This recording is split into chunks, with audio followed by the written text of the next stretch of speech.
Dover Athletic may have had the strangest season in all of football last year, setting off their National League campaign with the gloom of the global pandemic still hovering overhead.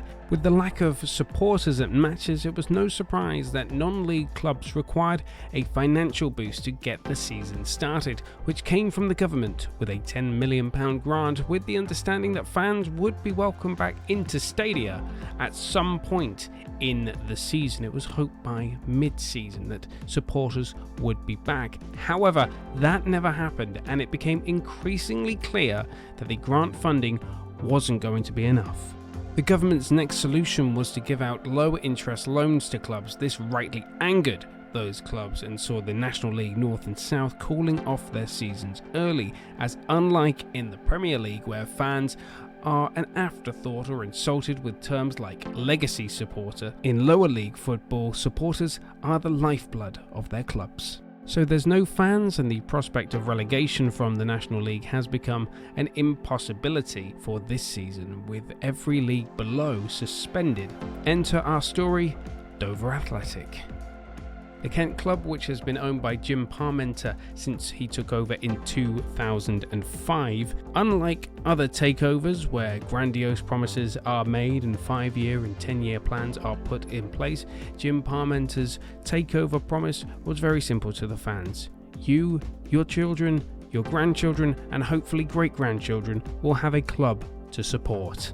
This was music to the ears of supporters, as this was the third incarnation of a football club in Dover, and they'd been going through some financial troubles before the takeover. In 2016, Parmenter told the BBC that he had invested close to £3 million into the club, which saw them rise up the leagues from the Ryman League to the top flight of non-league football, the Vanarama National League. If Dover were to persist with the league season, they may have had to use the government's loan scheme, its low-interest loans, but it didn't sit well with a number of National League club owners, including Parmenter himself. In a statement, Parmenter said, "I am really concerned that the current direction of travel will force clubs to take financial risks they would not otherwise take, and I am determined that Dover Athletic will not be one of those clubs. We play football for our fans and our community, and in their absence, I can see no logic in burdening the club with hundreds of thousands of pounds of debt to complete a meaningless season.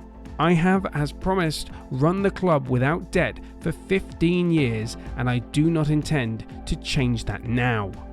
So Dover didn't play again, with their last match being played a 2-1 defeat to Woking in the FA Trophy on the 19th of December 2020. The club then proceeded to furlough its staff and playing squad. After the club's cease of play, Dover were rewarded for this by the National League, having all their results expunged from the season, a £40,000 fine plus the indignity of a 12-point deduction for the following season.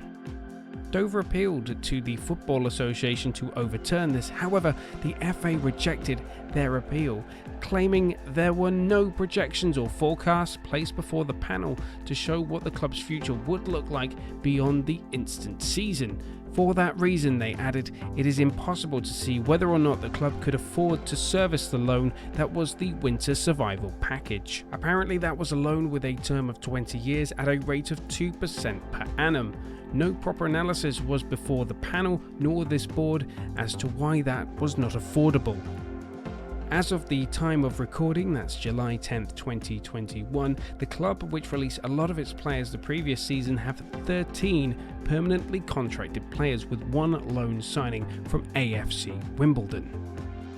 So in summary, a club that refused to go into debt to play a quote-unquote pointless season of football are now facing an uphill challenge to stay in the National League. It is no wonder supporters have little to no faith in the powers that be. If you liked this video, please subscribe for more explainer videos, and our live streams return with the Premier League on August 14th at twitch.tv/The Football Fan Show. We'll see you there.